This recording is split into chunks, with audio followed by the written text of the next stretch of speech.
Друзья, всем привет! Совсем недавно на канале мы обсуждали, как дать вторую жизнь хорошему продукту, который со временем просто перестал быть актуальным. А сегодня, можно сказать, продолжение этой темы, только задача будет совсем другой. Сегодня попробуем дать вторую жизнь уже не хорошему продукту, а тому, что большинство винокуров вообще считает отходами. И снять это видео, честно говоря, практически меня заставил один мой хороший товарищ и одновременно подписчик. Он уже давно говорил: покажи это на практике, не расскажи, а именно покажи. Ну что ж, раз обещал, выполняю.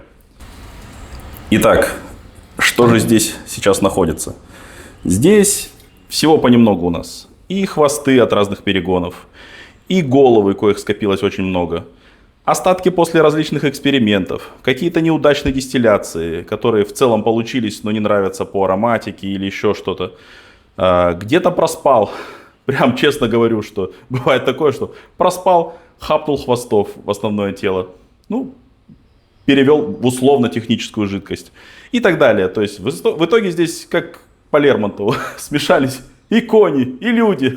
Будем с этим работать, показывать, что из этого можно сделать. Вообще интересная штука, слово так, отходы, да? Мы очень любим это слово, но история постоянно показывает, что сегодняшние отходы завтра могут оказаться вполне ценным ресурсом. Вот, как мне кажется, неплохой пример, который можно использовать. Атомная энергетика. То, что еще недавно считалось ядерными отходами, сегодня, с учетом того, что, к примеру, имеются уже 2, как минимум, насколько мне известно, реактора на быстрых нейтронах, рассматривается как ресурс для дальнейшего использования.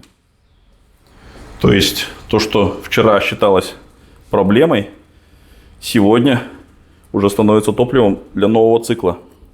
Конечно, масштабы совершенно несопоставимые, но, как мне кажется, аналогия всем понятна. Иногда не то, что вещь стала бесполезной, в общем, а то, что просто люди не научились ею пользоваться. Но в данном случае, как пользоваться вот всем вот этим, люди-то научились. Но обещание есть обещание. И вот прям товарищ мой всю плешь проел, говорит: покажи, да покажи. Обещал, показываю. Может быть, кому-то и пригодится. Опытным винокурам, конечно, будет, наверное, забавно и, может быть, даже совсем неинтересно. Но нас смотрят не только опытные винокуры, еще и начинающие, как показывают и комментарии и так далее. Их надо тоже уважать. И почему? Когда-то мы все с вами начинали. Итак, температура в кубе 82,5. На среднем термодатчике 77, растет. И сейчас будет подниматься температура и на верхнем термодатчике. Колонна начинает потихоньку активироваться. Все идет штатно. Несмотря на то, что содержимое куба, мягко говоря, весьма своеобразное. Хотя, наверное, правильнее сказать, весьма творческое. Вот за что я люблю ректификацию, это то, что ей абсолютно все равно, что было в кубе. Ароматная брага, фруктовый дистиллят, хвосты, головы, какие-то последствия экспериментов прошлых. Если соблюдать технологию правильно, то результат получается вполне ожидаемый. Колонна на себя поработала. Сейчас буду отбирать головы.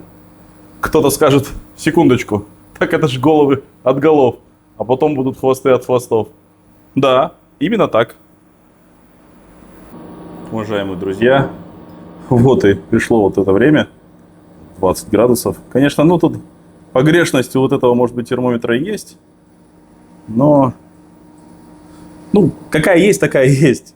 Какие измерительные приборы имеются, такие имеются. Так, вот 100. Сейчас, секунду. Тоже отбираем мы тело просто. Каждый раз вот такая вот свистоплясочка. Так, 100, 99, 98, 97, 96 с копеечками. Какие эти копеечки, я не знаю. Тут уже, наверное, вот эта погрешность и пляшет. Но температура 20, вот идеальная. То есть я знаю свой аппарат прекрасно. Есть один злопыхатель. Вот человек, ну я не знаю, может быть, может судьба у него такая тяжелая, я не знаю. Он себя, наверное, узнает. Я не буду его называть. Ну зачем? Ну, вот и как-то хочет что-то, гадость какую-то сказать или что, или чего хочет добиться человек, не знаю. Ну ладно, бог с ним.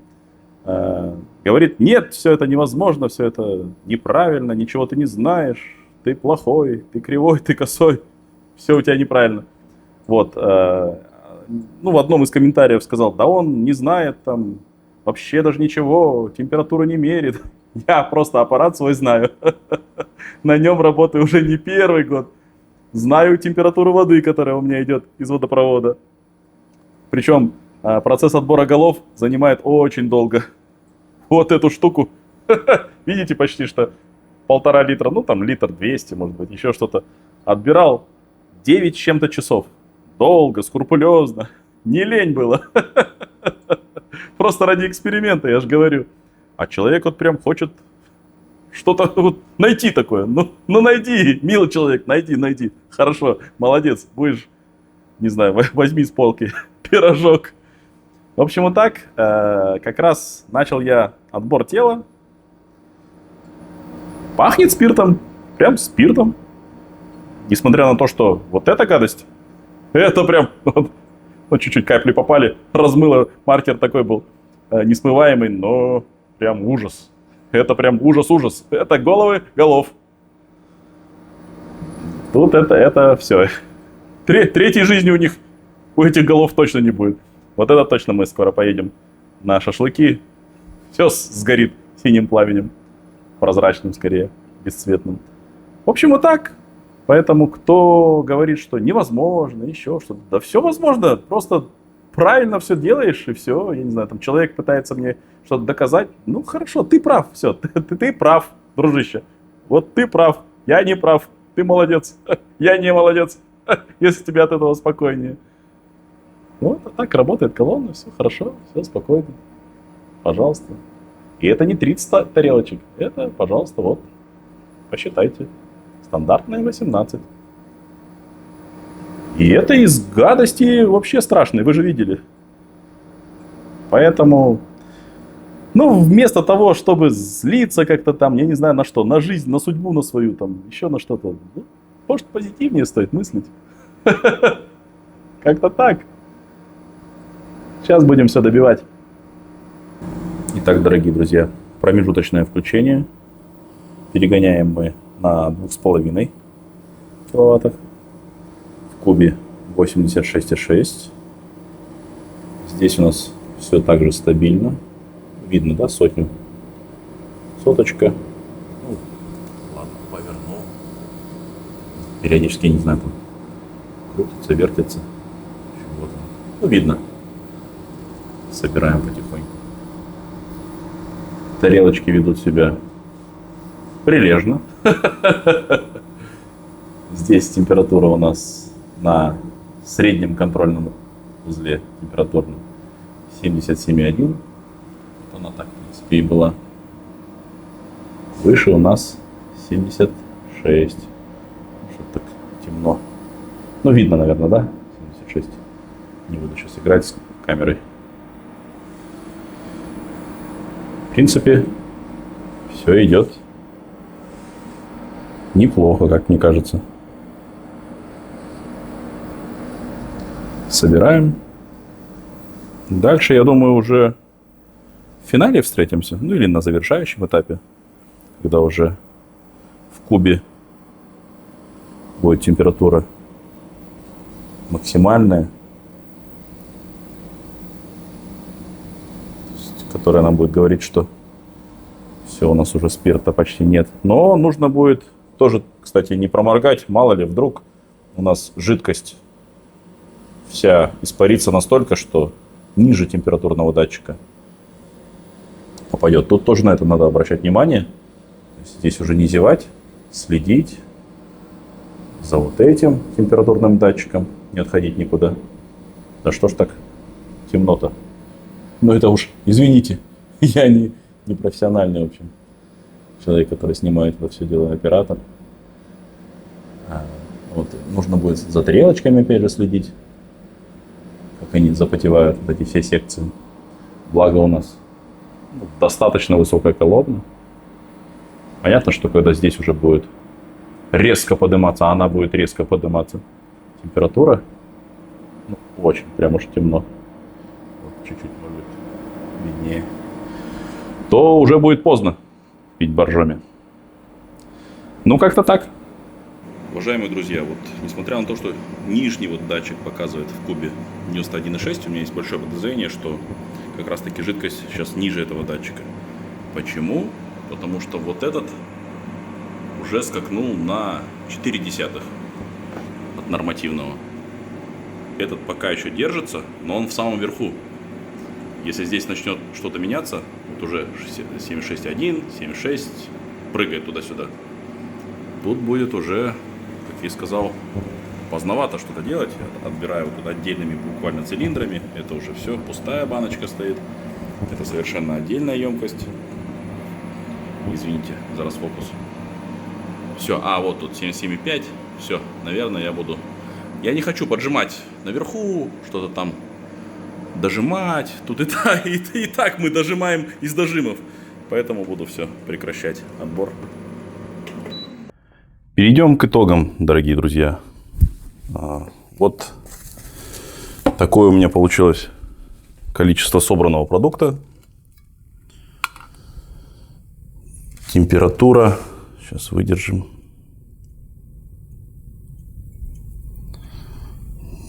— 20 градусов. По спиртозности 96 с копейками я замерял. Сейчас. Давайте опять поднесу камеру. Извините, я уже вот так вот сделаю.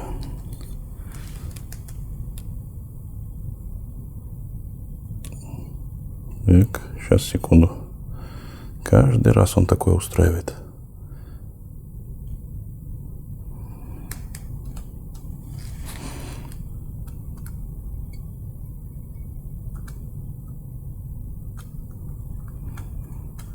Сейчас повернется, увидите. 100, 99, 98, 97, 96 с хвостиком. Вот итого у меня получилось 4 литра. Полностью я отбирал в 3-литровую банку с 82-м горлышком, с попугаем. У меня просто таких больше 3-литровых банок уже не осталось. Вот таких у меня несколько. Сюда перелил и начал отбирать кратно, вот, литрушку в отдельные вот такие емкости, литровые. Это вот с прошлого нашего видео надо оттереть будет. Набрал литр и еще в одну бутылку набирал цилиндрами, как вы видели в предыдущих кадрах, по 50, по 40.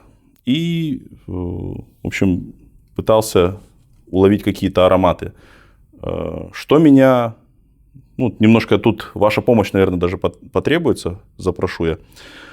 Я сделал предположение, когда температура в кубе была достаточно еще низкой, 91,6, при этом средний температурный датчик показал изменения. Вначале на 1/10, и причем он там замер. Иногда бывало такое, что на 1/10 повышается, потом через несколько секунд опять откатывается назад. А тут он на 1/10 повысился и держится.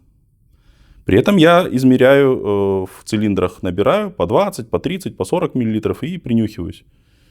Какие-то непонятные, то есть начались какие-то легкие запахи доноситься сторонние. Хорошо, что я отбирал в отдельные емкости.